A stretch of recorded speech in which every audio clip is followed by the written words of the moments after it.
Принято решение о проведении съезда, который состоится 23 числа.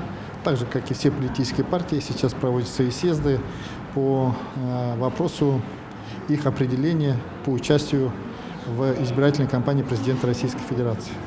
Партия «Справедливая Россия. Патриоты за правду» еще в мае месяца текущего года на очередном съезде заявила о том, что будет поддерживать на выборах действующего президента Владимира Владимировича Путина. И причем этот вопрос был поставлен на голосование на съезде и практически единогласно поддержан.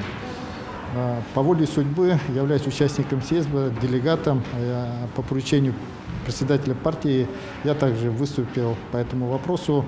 И у меня, естественно, никаких сомнений не было, нет и не будет по поводу того, кто должен повести нас на дальнейший путь, для того, чтобы страна вышла на уверенную траекторию развития, а самое главное, не только сама развилась, а закрепила новый миропорядок в авангарде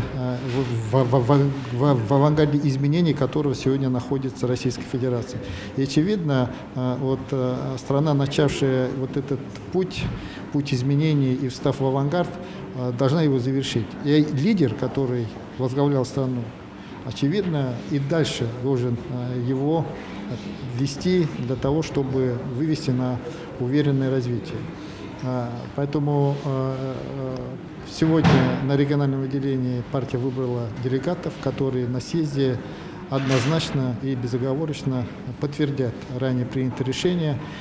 А самое главное, все члены партии, в том числе и я лично, как гражданин Российской Федерации, активно будем участвовать в